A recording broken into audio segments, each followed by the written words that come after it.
Muy bien. Hola, buenas noches. Vamos a compartir nuestra última clase expositiva de ética y responsabilidad social del 24 de junio del 2021. Con esta clase vamos a terminar la exposición de los temas.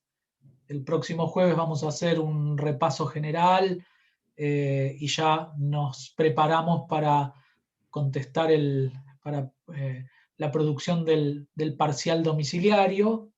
Como ustedes saben, van a tener un poquito más de una semana para redactar el parcial con las consignas que van a ser similares, análogas a las que ustedes tienen colgadas de parciales anteriores en el Padlet, en el Facebook, tienen ahí para mirar parciales anteriores, y en la primera parte del Padlet tienen un pequeño video explicativo con las características de la evaluación. Para la clase de hoy teníamos pensado con el profesor Fernando Hammond, con el profesor Pablo Zelaya, compartir con ustedes los últimos temas que nos quedaban. Nos queda Nozick, Piketty, y repasar un poco las actividades del aula virtual.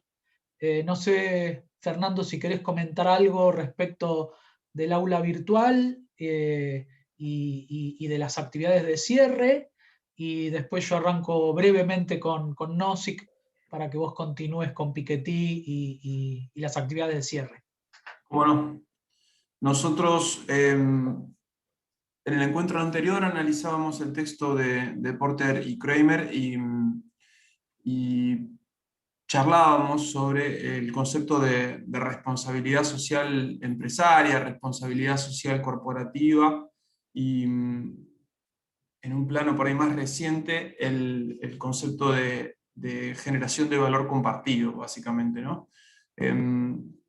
Hacíamos esta distinción en relación a los momentos que ha vivido este giro ético que las empresas empiezan a evidenciar en el último medio siglo aproximadamente, y tratábamos de hacer una bajada a lo que es la actualidad de este término, de este concepto, que de alguna manera viene a englobar un cambio en las estrategias de negocio de las empresas y de las corporaciones, que de pronto, por diferentes razones, empiezan a tener una actitud desde el punto de vista ético mucho más comprometida. No todas, pero sí lo vemos sobre todo en las estrategias de comunicación de las principales marcas y empresas, como algo muy, muy evidente. Inclusive esto no es solamente un patrimonio del sector privado, sino que también el sector público empieza a tener una influencia de este giro ético de la sociedad contemporánea, en la cual, por ejemplo, se empiezan a valorar aspectos como la transparencia, como la lucha contra la corrupción, como el respeto a las minorías. Creo que no vi las noticias de último momento, pero supuestamente hoy se iba a tratar en el Congreso de la Nación el cupo laboral trans, por ejemplo, para garantizar que el Estado prevea y contenga a este grupo de la población, este segmento de la población, que es el que menos esperanza de vida tiene en su política de inclusión laboral, ¿no es cierto? Bueno, este fenómeno que se empieza a dar es como muy evidente, y nosotros lo analizábamos se aprobó la ley, me dice acá Ana, muchas gracias.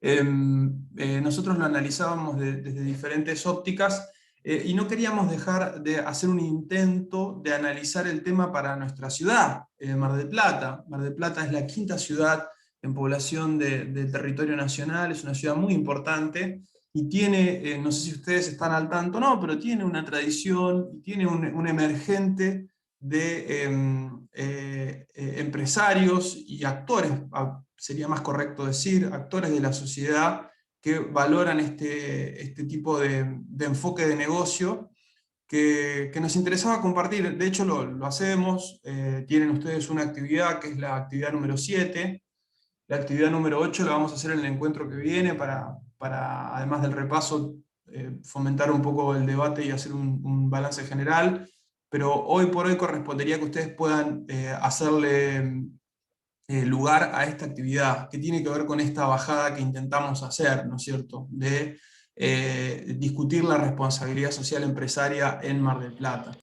Nosotros le presentamos este esquema, que es un esquema conceptual, que particularmente estuve trabajando a partir de mi trabajo de investigación en la universidad, donde hay una aplicación de los conceptos de responsabilidad social, de creación de valor compartido al territorio local. Nos interesaría que puedan hacer en el estudio del texto de Porter y Kramer, que es el que tienen como principal artículo, que puedan hacer una lectura a partir de la situación local.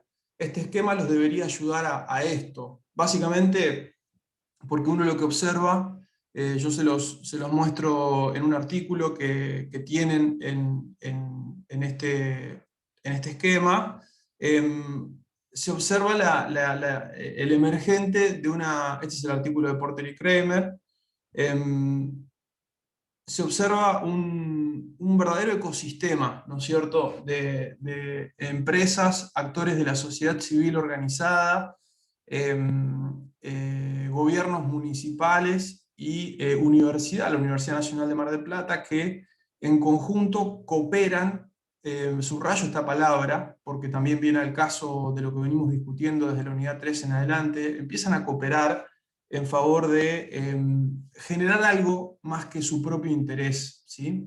Vemos que hay, por ejemplo, un nodo de empresas, ¿sí? Un nodo de empresas que están nucleadas en la organización Fortalecerse, por ejemplo, que es una cámara local creada por empresas que hacen responsabilidad social empresaria, que asumen en su gestión, de acuerdo al tipo de actividad que realizan, diferentes objetivos de desarrollo sostenible, los ODS 2030 que ha fijado la Organización de las Naciones Unidas, y que se nuclean en pos de realizar acciones de responsabilidad social empresaria y crear valor compartido a partir de estas iniciativas. Los intereses de estas empresas son distintos, son diversos, ¿no? Hay algunas empresas que vienen, por ejemplo, de la italianidad, o sea, las que están más asociadas al puerto, particularmente, que tienen una tradición de asociativismo muy fuerte, del trabajo en cooperativas, en mutuales y demás, donde es más natural, por ejemplo, esta beta solidaria de las empresas. Hay otras empresas que tienen un enfoque más de tipo comunicacional, que centran su estrategia de marketing a partir de sus acciones de responsabilidad social. Hemos analizado algunos casos en encuentros anteriores.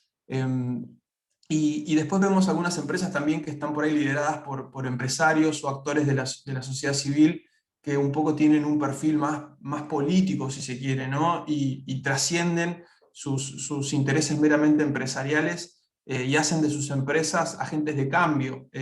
Y bueno, todos ellos confluyen en este núcleo de empresas, son aproximadamente 40, como decía inicialmente, y tienen una capacidad de innovación a nivel local, en el sentido de generar ciertos cambios en el tejido social, que me parece que es interesante, porque dejamos de ver esto como algo meramente abstracto y lo empezamos a ver como algo que de pronto aparece en el discurso de la ciudad. Hay un canal, Canal 10, que tiene un corto dedicado a responsabilidad social empresaria, donde estas empresas divulgan sus acciones de responsabilidad social, donde invitan a que más empresarios asuman este enfoque de negocios, ¿sí? Hay una marca que ha creado el gobierno municipal, la marca RCMGP, que reconoce a las empresas, que brinda un reconocimiento, una suerte de certificación de calidad a las empresas que hacen y llevan a cabo prácticas sustentables vinculadas a la responsabilidad social empresaria, es decir, el municipio tiene un programa específico creado para esto, que a su vez es operacionalizado, o sea, quien entrega la marca de responsabilidad social del municipio de General Pueyrredón es nuestra propia universidad, la Universidad Nacional de Mar del Plata, ¿sí?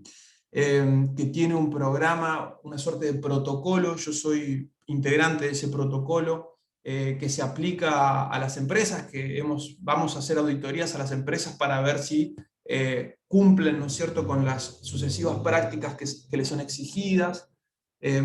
A su vez, esas empresas que reciben esta certificación pagan un concepto a la universidad, que la universidad lo usa para financiar su incubadora de empresas. La incubadora de empresas es un dispositivo que tiene la universidad para incentivar a los emprendedores a que puedan desarrollar emprendimientos, básicamente, que cuenta con financiamiento provincial y nacional, y que también obviamente la universidad apoya a través del financiamiento que puede capturar a partir de este proceso de certificación.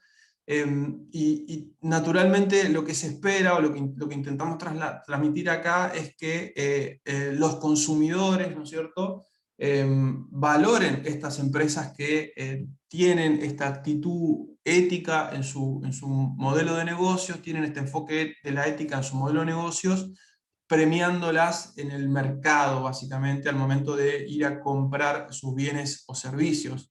Este es el ecosistema de que de alguna manera se empieza a conformar en forma incipiente en nuestra ciudad, que, como les decía, tiene primero empresas con sus diferentes grupos de interés, ¿sí? Esto que tiene que ver con el gobierno corporativo que analizábamos en el encuentro anterior, ¿sí?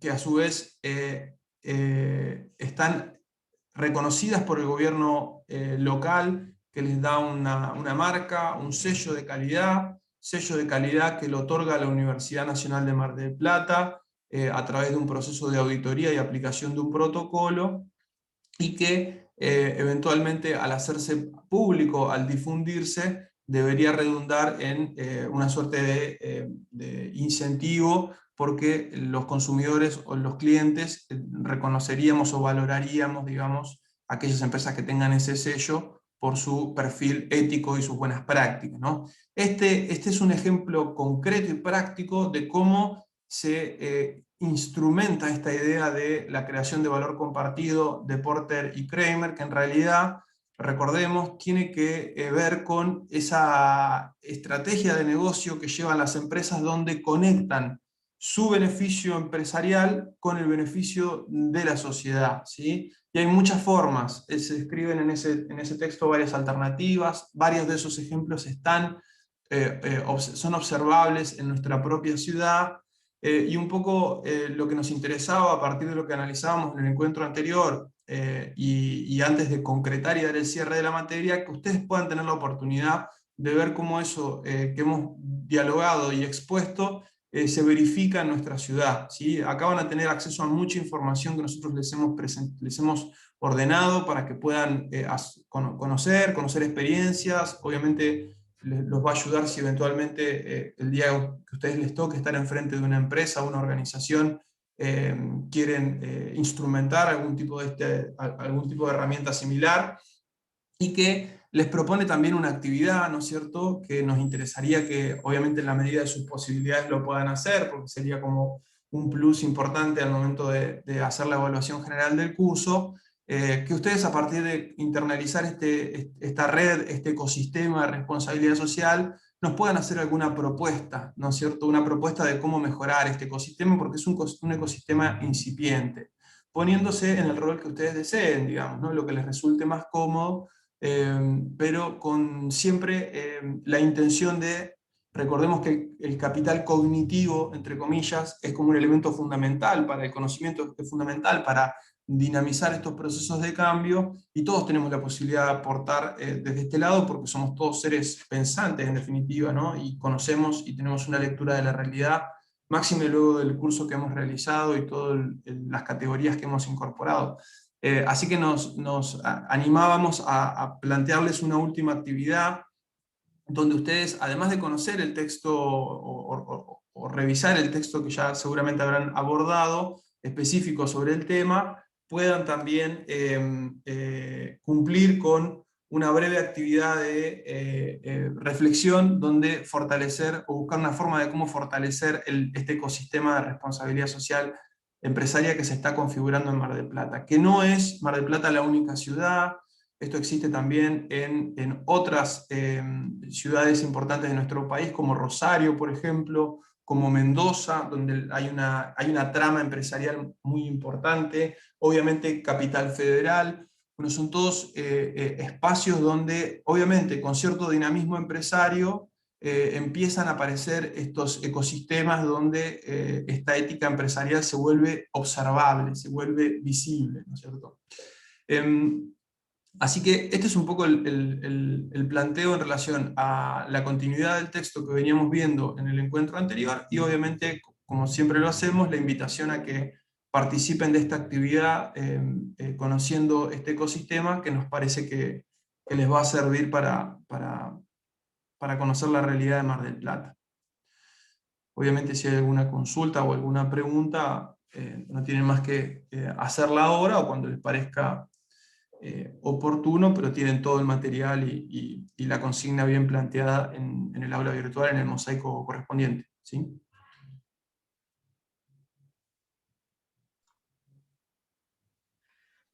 Muy bien, es muy importante. No sé si alguien quería decir algo o interrumpí a alguien, perdón. Me parece que no. Decía, es muy importante para nosotros este vínculo entre la logósfera, la esfera de palabras, de ideas, de conceptos, de libros, de textos, y el mundo empresarial.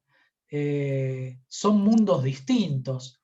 Nosotros estudiamos teorías y después esas teorías hay que ver si traspasan o no traspasan en la práctica, ¿no? Nosotros podemos estar de acuerdo con una cantidad de libros que dicen que la ética es muy importante. Ahora, en la práctica profesional, en la práctica empresarial, en esto que el profesor Fernando Hammond denominaba los actores de la economía, cuánto se pone en práctica de esas ideas, cuáles de esas ideas logran traspasar y vincularse con prácticas efectivas, y cuáles quedan como meras palabras, ¿no? Que no llegan a modificar las costumbres, las prácticas, los criterios de inversión, los criterios de administración, los criterios de recursos humanos o contratación de personas, ¿no? Y entonces es muy interesante ver esta tensión que hay entre el mundo de las ideas y el mundo de los negocios, en donde obviamente no todo lo que parece una buena idea en los libros o en las opiniones necesariamente se transforma en un criterio empresarial que sea aceptado porque me parece interesante en un libro. Hay que ver si funciona en la práctica, si hay incentivos reales para que eso funcione, si hay un interés intrínseco de la actividad económica para adoptar o no algunas ideas, o si esas ideas quedan relegadas en los libros y no logran permear o ser aceptadas como criterio. Eh, para eso el puente siempre son las personas, siempre son las personas las que hacen el puente entre las convicciones, las ideas y las prácticas concretas. Por eso decíamos la otra vez la importancia que tiene que vos, si participás de una mesa de toma de decisión en un directorio de una empresa o en una mesa chica o grande de gerentes o gerentas o de toma de decisión, de decisores, ¿no? O de empleados o de empleadas, ¿no? En cualquier punto del organigrama, es importante poder preguntar, poder aportar ideas, porque a veces hay mucha plata, pero no hay ideas. Ustedes saben que hay fuentes de financiación y dinero disponible para muchas cosas y muchas veces lo que no se encuentra es una idea detrás de la cual apostar o invertir esos recursos.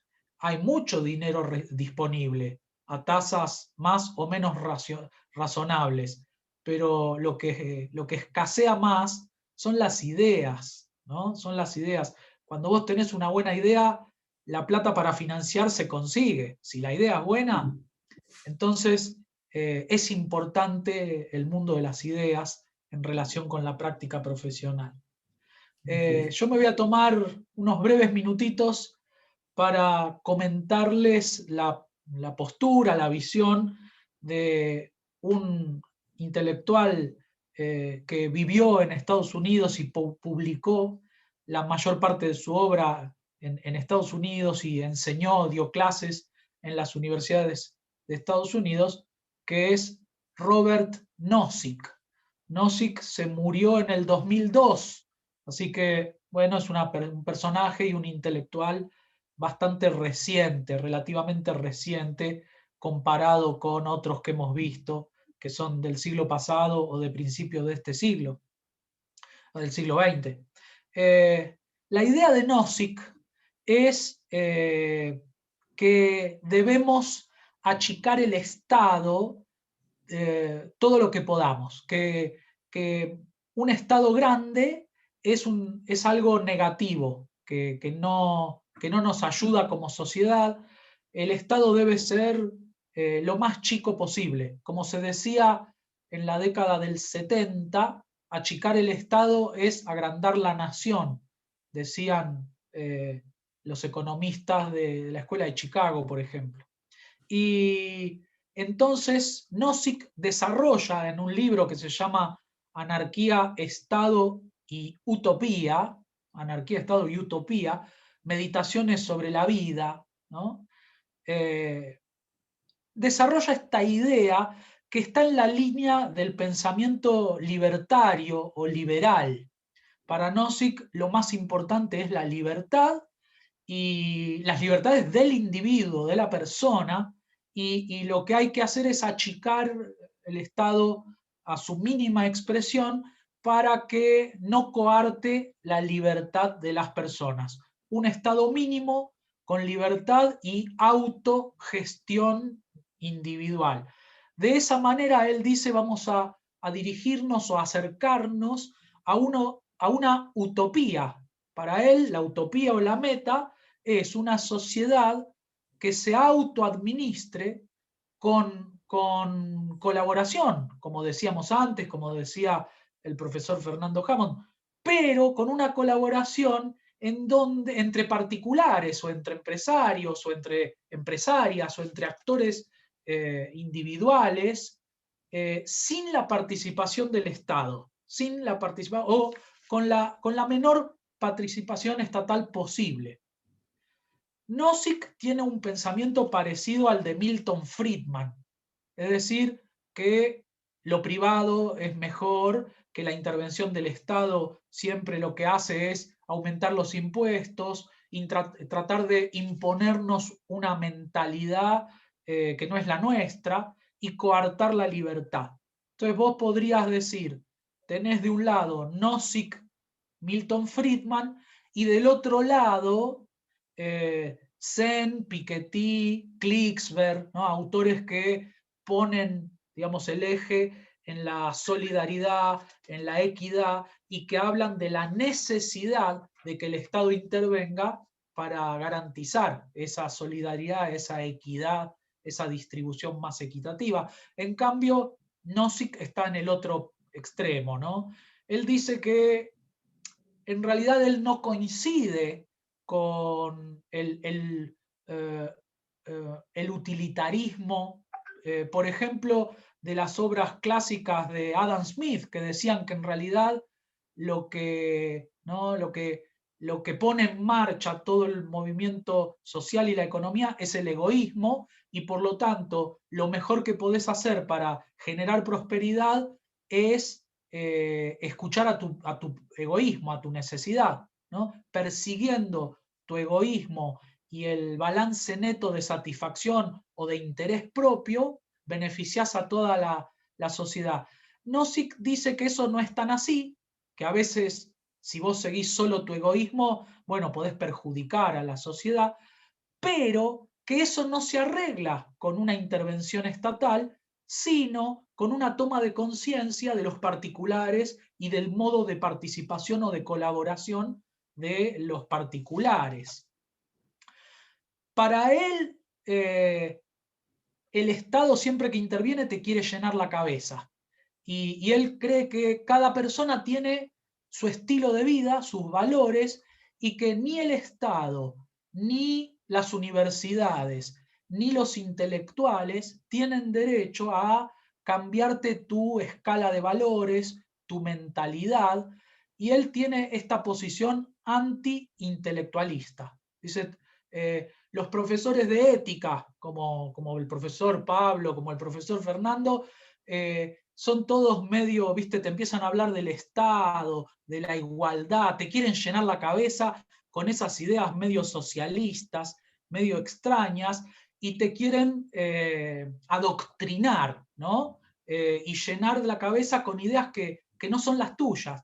Eso está mal, dice Nozick, ¿no? Bueno, es un chiste, no estoy diciendo obviamente que los profesores hagamos eso, pero Nozick dice eso. Nozick dice, cada uno tiene su escala de valores y su esquema de valores. Y si viene un profesor de la universidad y te quiere llenar la cabeza con ideas distintas, esas ideas, si yo ya las tengo, no las necesito, son inútiles, son superficiales.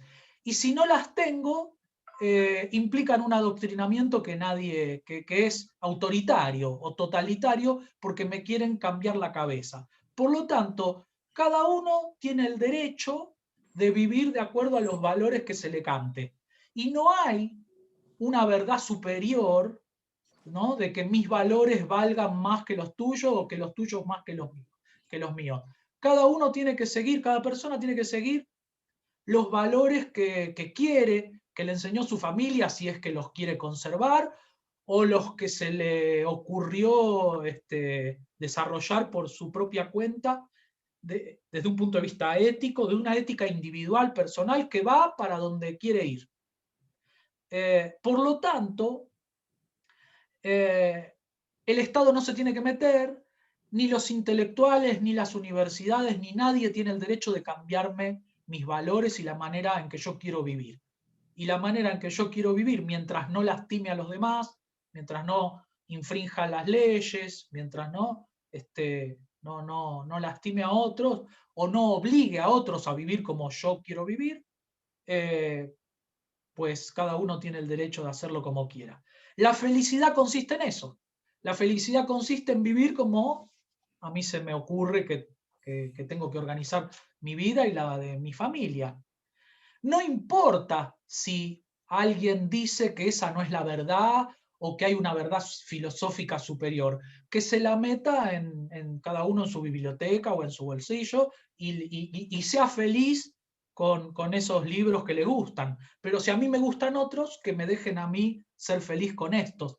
Dice Nozick algo así, ¿no? Para explicarlo en términos sencillos. Es como que la verdad es autofundante, dice él, y cada uno tiene su propia interpretación de lo que es la verdad, y no importa si es un remedio verdadero o si es un placebo.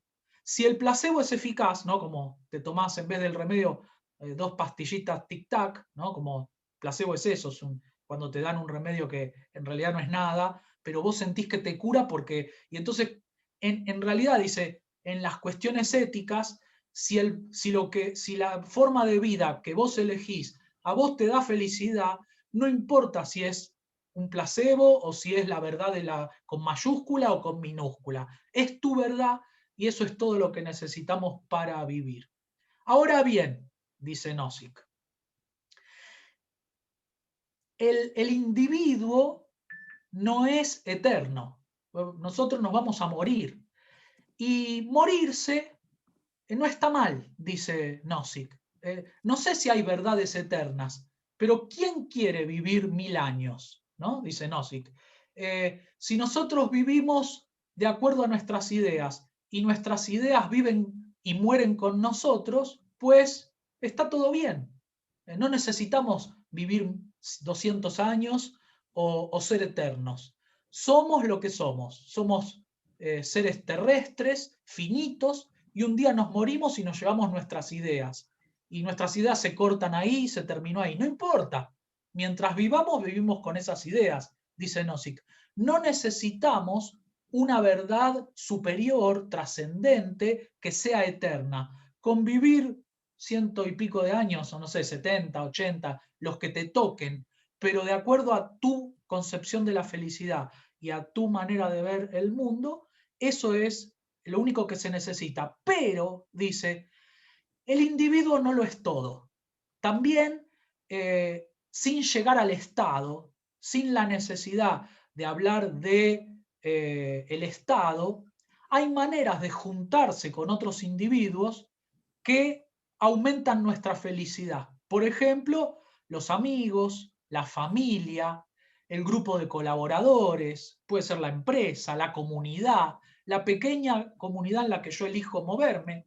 Y eso aumenta la felicidad, ¿no? Cuando podemos compartir con otros lo que tenemos y la manera que nos hace feliz vivir. Entonces, superar el yo y juntarse con otros es una manera de trascender, de trascendencia. Y eso es todo lo que necesitamos. Ser libres, juntarnos con los que, los que les gusta vivir como nosotros, cooperar entre ese pequeño grupo o esa pequeña comunidad sin que se meta el Estado, ¿no? Es una utopía no estatal, la de Nozick, donde hay solidaridad entre los que quieren pertenecer voluntariamente a esta colaboración mutua o de asistencia mutua pequeña, ¿no? Pero privada, entre privados, sin que se meta el Estado, sin necesidad de grandes ideas revolucionarias, sino cooperación voluntaria, recíproca, solidaria, pero privada. Esto para Nozick es posible y generaría un mundo más justo, un mundo mejor, un mundo donde es posible, sin necesidad de que el Estado haga presencia con su peso autoritario y gigante, ¿no? Que en general lo único que hace, dice Nozick, es coartar la libertad. De esta manera presenta esta utopía liberal, libertaria, que tiene como esta exaltación de la libertad del individuo y una colaboración, pero hasta ahí, digamos, hasta donde colaboro con los que yo quiero en un pequeño grupo, sin que se meta el Estado, ¿no? Veo que hay mucha actividad en el chat. No Se sé, disparó el chat. Pablo, si, Se disparó el chat. Pablo, si quieren rescatar algunos debates del chat. Claro, acá obviamente Noelia hacía la crítica, creo que todos estaríamos pensando, ¿no? ¿Cómo hacemos cuando en una sociedad autorregulada, sin una estatalidad, sin un paraguas, digamos, que ordene, que organice, cómo hacemos cuando algún individuo empieza a afectar los intereses de otro, ¿no? ¿Cómo se regula, digamos, ahí el conjunto social? Entonces, bueno, se hablaba de eso, se hablaba de que en un esquema donde el ser humano es egoísta por naturaleza o malo por naturaleza, volviendo a la diferencia filosófica de los contractualistas, esto parece un poco inviable, ¿no? Yo interpreto esto del chat, por favor, pueden abrir el micrófono y aclarar o corregir. Y preguntan de qué país es Nozick. Nozick es un intelectual norteamericano, si mal no me equivoco, y que escribió en los 70, Víctor, ¿no?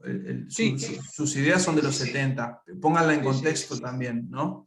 interesante. A mí siempre me gusta eh, el planteo que tiene que ver con la búsqueda de la felicidad, pero me da un poco la sensación de que hay como limitaciones de escala. O sea, lo veo como algo interesante si mañana la Cátedra de Ética quiere fundar un pueblo en el interior en el, en el interior del país, pero me parece que para organizar una nación con la cantidad de intereses contrapuestos que hay y demás, o si queremos armar un barrio, vieron los barrios nuevos que empiezan a aparecer, ecosustentables, donde la propiedad es colectiva, quizás para esos esquemas puede funcionar, ¿no, Víctor? No sé, por ahí Claro, para organizar una provincia como la de Buenos Aires. claro. Podemos organizar una colaboración privada entre los runners, los Amish, ¿no? Los profesores de ética, los amantes del sushi, no sé, son como clubes, ¿no? Y nos juntamos entre nosotros. Ahora, el problema de los planteos como es muy interesante, y es muy interesante las polémicas que despierta, ¿no? Por supuesto, como dicen en el chat. El tema es, mientras todo va bien y cada club es feliz y vive con otros y no hay conflicto y todos entran al club que quieren y cuando se aburren salen y van a otro, cuando la convivencia entre estos grupos es pacífica y todo, ¿no?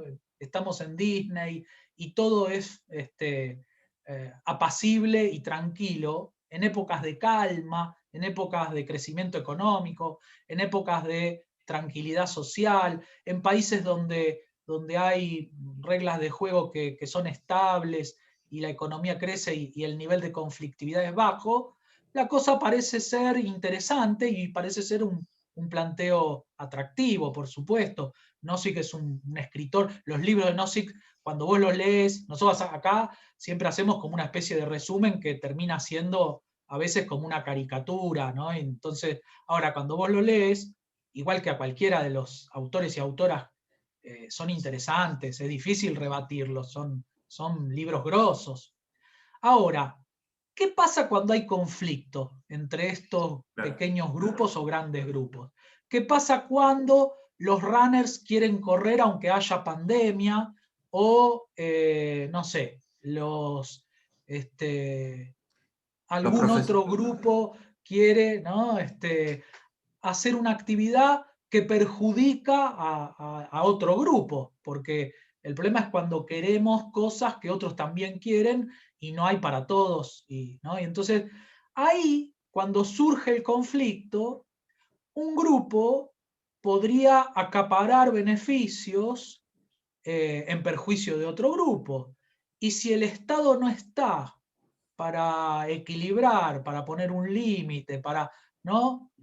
Por ejemplo, en Estados Unidos el Estado fija leyes antitrust, ¿no? Antimonopolio.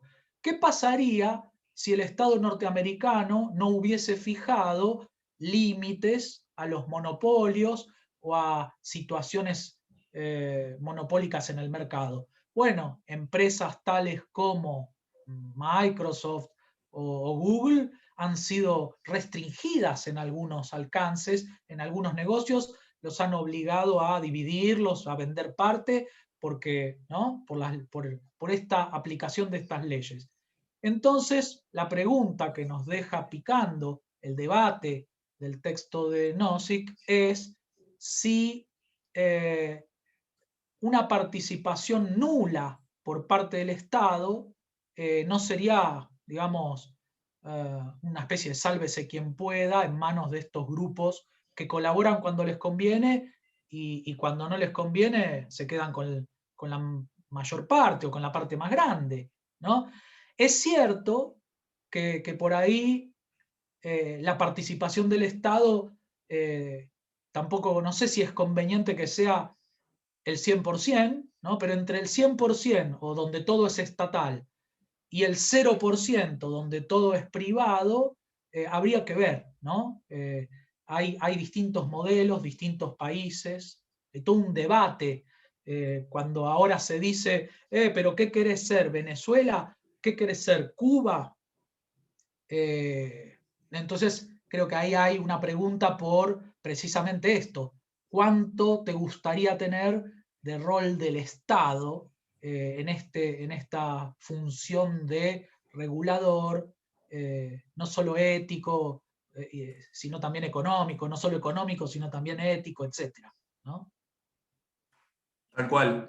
¿Y cuál es la alquimia correcta, ¿no?, para este momento y espacio? ¿Cuál es la combinación entre sector público y privado que necesita la sociedad argentina en este contexto? Seguramente es diferente a la combinación público-privado que necesita Canadá, por ejemplo, en este mismo momento, que es una sociedad que viene de una historia muy diferente a la nuestra.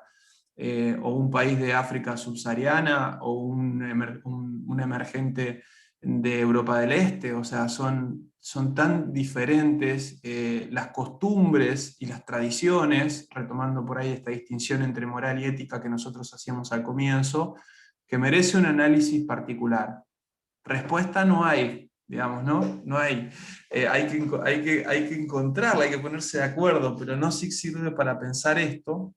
Y en un mismo sentido, Piketty, que hago también unos comentarios del texto de Piketty para entrarle a este último texto. Piketty va a pensar y nos va a poner la pregunta sobre la mesa de si puede el Estado garantizar, puede el mercado, mejor dicho, garantizar la seguridad social. Vieron que la seguridad social es un invento formidable de hace menos de un siglo, en definitiva.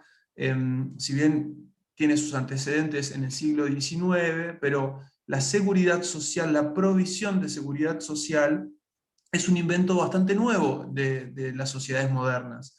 Y es a lo que se le atribuye generalmente la idea del Estado benefactor o el estado de bienestar, que en su momento fue muy importante después de los grandes conflictos bélicos que sufrimos durante el siglo XX, pero que después entró en crisis por diferentes circunstancias que ya hemos analizado y hemos conversado. Ahora, la crisis de esa forma de Estado que nos brindaba seguridad social, en el sentido de que a una persona que trabaja toda su vida se le da el reaseguro de que al finalizar va a tener, por ejemplo, una pensión para poder retirarse y mantener una vida digna. Eso alguien lo paga, eso alguien lo sostiene, eso alguien lo instrumenta.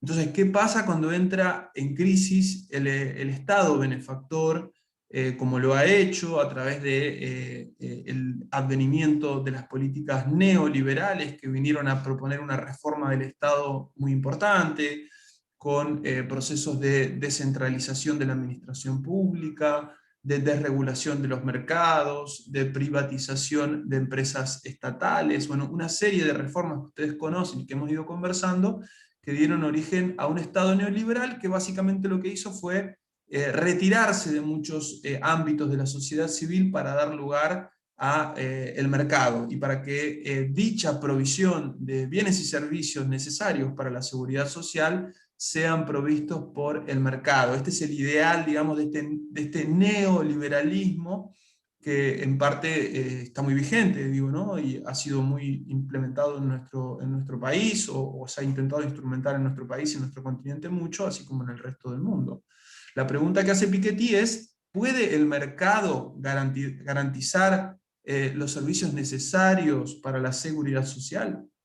Fíjense lo importante de la idea de seguridad social para diferenciar a nuestra especie en este tiempo y lugar con lo que sucedía unos cuantos miles de años antes, donde la seguridad social era una cosa, uno vivía el día a día, uno vivía la supervivencia, la esperanza de vida era radicalmente menor, o sea, los problemas de nuestra especie en aquel entonces eran muy diferentes. Hoy de hecho estamos anticipándonos a un contexto en el cual nuestra esperanza de vida quizás en los próximos en las próximas 2 o 3 décadas se duplica tal vez con el advenimiento de tantos avances tecnológicos que estamos viviendo y demás, y con el desarrollo de la medicina, etcétera, etcétera.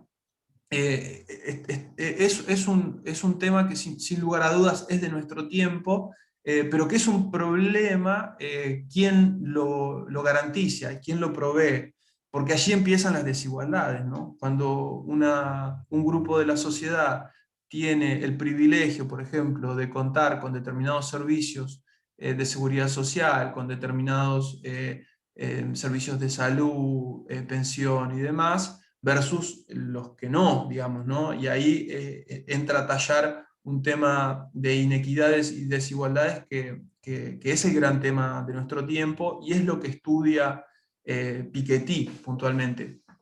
Yendo a la pregunta que él nos hace de si el mercado puede garantizar seguridad social, van a encontrar en ese texto que él señala algunas limitaciones que tiene el mercado para garantizar esto. Él las enfatiza a estas limitaciones justamente porque es un intelectual que defiende un Estado más presente, entre comillas, ¿no? A diferencia de Nozick, que como decía el profesor Víctor, propone una retirada del Estado, un achicamiento drástico, ¿no es cierto? El concepto de Estado mínimo es el concepto de Nozick. Piketty nos va a plantear todo lo contrario, ¿no? No la utopía marxista, ¿no? Pero sí un Estado benefactor que hay que volver a recuperar, porque para él es la única salida a la crisis de desigualdad que está viviendo nuestro planeta, ¿sí? Es un gran estudioso y un gran intelectual de la desigualdad, y se preocupa por los mecanismos que la acentúan o la minimizan, digamos, ¿no? Y él dice que el mercado por sí solo, por ejemplo, cuando analiza el mercado inmobiliario, si lo dejamos funcionar y autorregularse en base a los criterios de competencia que conocemos, por ejemplo, en el mercado inmobiliario, que es muy importante para la seguridad social, porque te permite a vos tener un hábitat, en definitiva una vivienda, si no estuviese regulado el mercado inmobiliario, la tendencia sería a que los que más tienen sean los que, por ejemplo, puedan acceder a mejores créditos, a créditos más económicos, porque naturalmente al presentar una situación económica de determinado individuo, que tiene capital, que tiene garantías, que tiene recursos, etc., puede acceder a un crédito más beneficioso, ¿no es cierto? Porque el riesgo es menor, ¿no es cierto? El riesgo es menor. En cambio, una persona que no tiene un sueldo estable, que no tiene una propiedad o no tiene un garante o lo que fuere, difícilmente directamente puede acceder a un crédito, y si accederá a un crédito usurero o altamente costoso. ¿Vieron las publicidades que hay, que se vuelven muy comunes en momentos de crisis? Autocrédito y un montón de líneas de financiamiento que aparecen como te entregamos el dinero ya, pero bueno, después al tiempo te tocan el timbre, ¿no es cierto? Y si no pagás, que tengas mucha suerte, digamos, ¿no? Entonces, el efecto de premiar a los que más recursos tienen, por ejemplo, en el mercado inmobiliario, sería una de las limitantes particularmente que él identifica para pensar un mercado proveyendo este tipo de bienes. Lo mismo sucede, por ejemplo, con el mercado de la salud, ¿no? De pronto se retira el Estado y se desregula el sistema de salud, como existe en otros países del mundo, donde la salud es costosísima. Imagínense ahora, donde se ha puesto muy en evidencia este tema.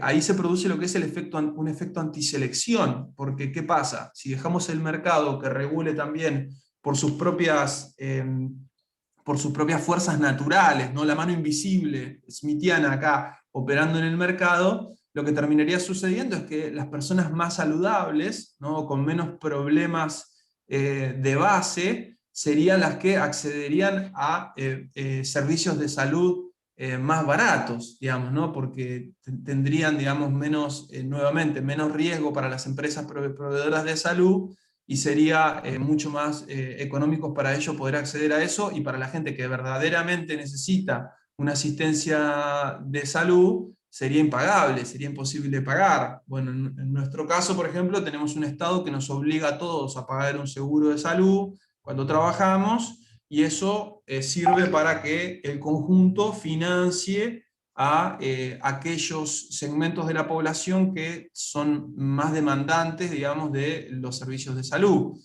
por una cuestión también de equidad, ¿no? Si ese tipo de regulaciones no funcionan, realmente uno está un poco librado a su suerte, y requiere, digamos, de muchísimo dinero para poder costearlo. Algo sucede también con el problema con el mercado de las pensiones, ¿sí? El mercado de las pensiones pasa lo mismo. Si de pronto nuestro fondo jubilatorio, lo que cada uno aporta al fondo de jubilaciones, se dejase en manos del mercado, nosotros tuvimos un sistema mixto mucho tiempo, que después fue reformado, pero había inclusive un planteo más radical todavía de ir a un sistema de pensiones totalmente privado. Imagínense lo complejo que puede llegar a ser esto cuando en realidad la lógica del mercado, en este capitalismo financiarizado en el cual estamos actualmente, es la de los beneficios, la maximización de beneficios de corto plazo, ¿no es cierto? Y el sentido del ahorro en un sistema de pensiones es el aseguramiento de cierto capital para el largo plazo, que es cuando uno se retira, o nuestro largo plazo en definitiva. Y allí hay un problema de intertemporalidad de los mercados que la propia dinámica y autorregulación de las fuerzas del mercado no te lo permite resolver, porque vos necesitas de alguna manera que no sea el objetivo de la rentabilidad el primero, porque necesitas resguardar esos fondos que la población sistemáticamente está acumulando para su vejez.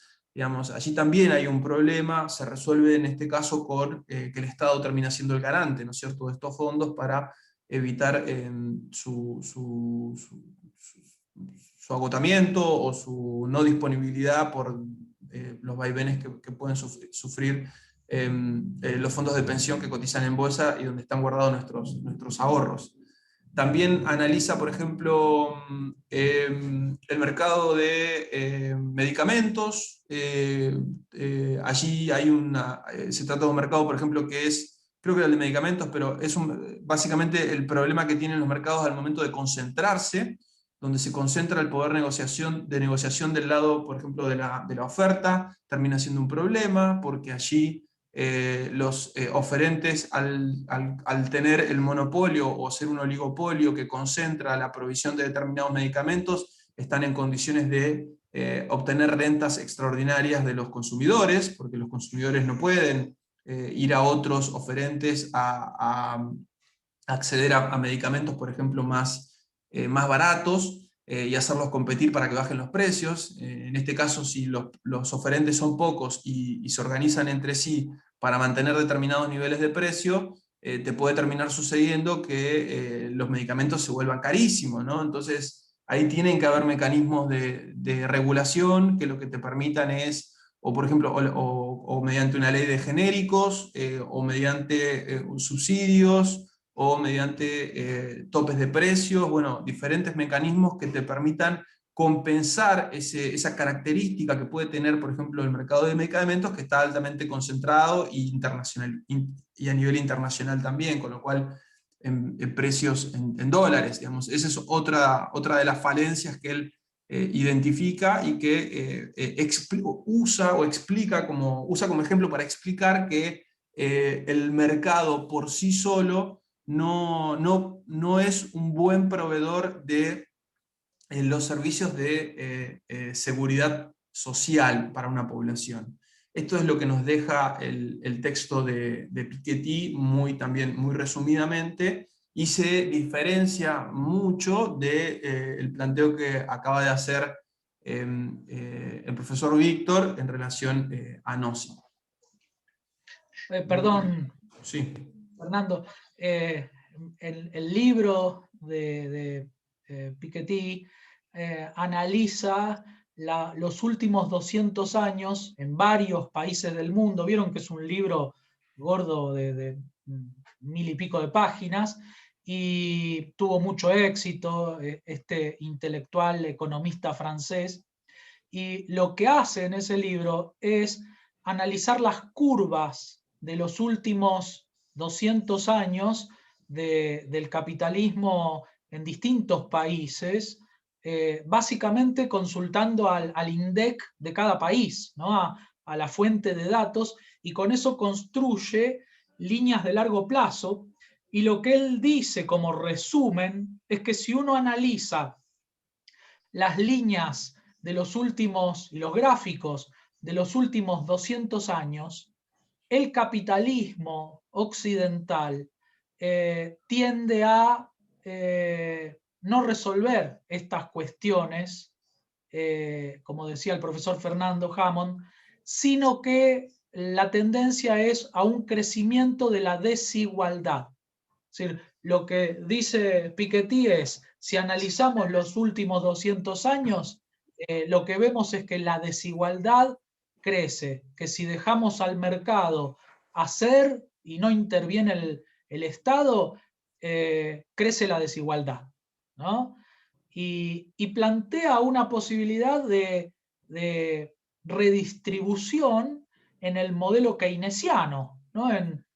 A través del gasto público, el Estado compromete gasto, y eso funcionó durante algún tiempo. De hecho, se sale de la crisis del 29 con la receta keynesiana, y esa receta en algunos países funciona y funcionó, y algunos políticos, incluso en nuestro país, sostienen, como ustedes saben, que lo que hay que hacer es ponerle plata en el bolsillo a la gente para motorizar el círculo virtuoso de la economía, ¿no?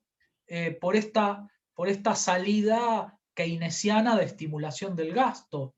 Sin embargo, dice Piketty, esto funciona en el corto plazo. En las experiencias que ha habido en muchos países, es cierto, esto funciona, pero en el mediano o en el largo plazo genera deuda externa y genera inflación, ¿no? Genera inflación y deuda externa. Entonces, esta receta keynesiana, ¿no?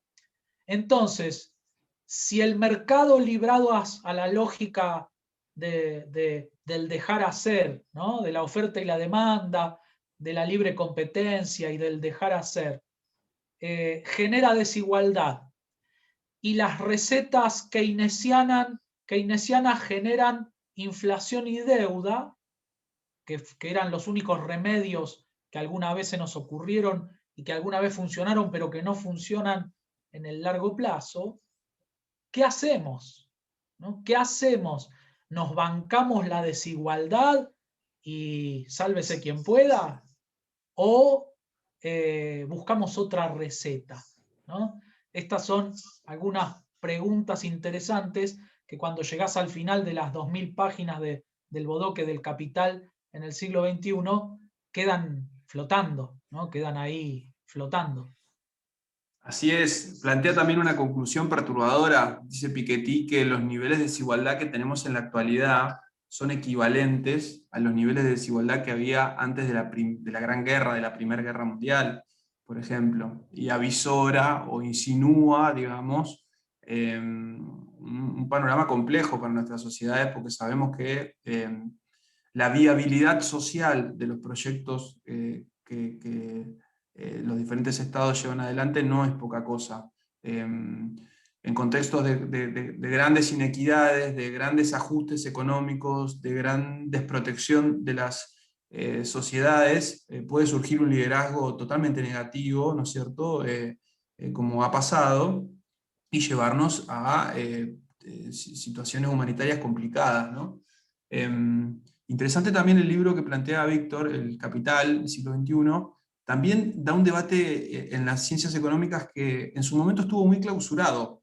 En los 50 hubo un autor que se llamó Simon Kuznets, que él hizo un estudio estadístico. En ese momento no había la estadística que hay ahora, y a la cual pudo acceder Piketty y su equipo de investigación, y como que construyó una idea de que la desigualdad no era un problema, porque era algo que se ajustaba automáticamente en el largo plazo. Por lo que había que preocuparse era por el crecimiento económico. Si había crecimiento económico en el corto plazo, en el largo plazo la desigualdad tendía a equipararse, obviamente en mercados abiertos, autorregulados, etc. Le suena seguramente a la teoría del derrame, porque es la idea detrás de la teoría del derrame de la cual tanto hemos hablado. Piketty, eso que clausuró los estudios sobre la desigualdad durante prácticamente medio siglo, lo reabre y lo pone en discusión y dice: no es mecánica la resolución del problema de la desigualdad, no es mecánico. No hay una fuerza, una dinámica intrínseca del sistema capitalista que nos lleve a resolver esto a largo plazo. Hay que generar políticas positivas, activas, para atenuar estos desequilibrios de los mercados, como por ejemplo las políticas redistributivas que citaba Víctor, las políticas keynesianas, porque si no esto no se corrige solo, digamos, ¿no? Y es interesante también pensar que tampoco se verifica lo que plantea el marxismo, digamos, ¿no? El siglo XIX, Marx analizaba esta dinámica del capitalismo, que el otro día conversábamos con Luciano, con el profesor Luciano, sobre las crisis que genera recurrentemente el sistema capitalista.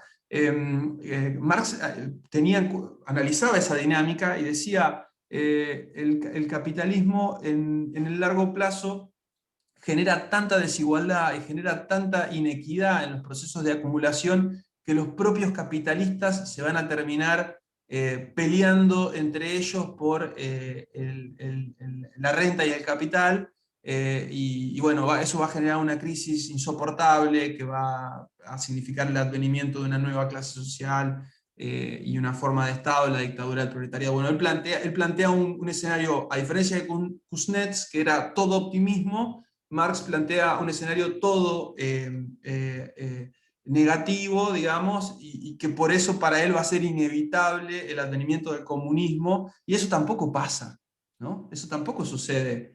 Entonces, bueno, ¿qué nos queda en el medio? Bueno, viene Piketty a hacer un planteo de ni una cosa ni la otra, ¿no? Vamos por un Estado con determinadas características que nos cuide, que asegure la provisión social, que trate de recuperar esa experiencia social de los años dorados del capitalismo, que en definitiva es el mejor invento que hemos creado para construir sociedades viables, ¿no? Bueno, este es un poco el debate que reabre este texto, y que bueno, es interesante también tenerlo en cuenta porque es algo sumamente vigente. Bueno, no tenemos ningún comentario en el chat. Estamos medio en horario. ¿Quieren hacer alguna pregunta, hacer algún comentario? Que por ahí nos haya quedado algo en el tintero. ¿Estamos bien? Muy bien. Vamos entonces a agradecerle al profesor Luciano Burquet, al profesor Pablo Celaya Blanco, al profesor Fernando Hammond, el acompañamiento, las explicaciones, y agradecerles a ustedes la presencia. Si no hay otros comentarios, nos vemos la semana que viene, y que tengan un lindo fin de semana. Cuídense. No sé si hay alguna cuestión adicional. Muchas gracias, Víctor. Un gusto compartir el espacio como siempre. Vamos a terminar el video acá y nos quedamos comentando alguna cosa que pueda surgir del chat.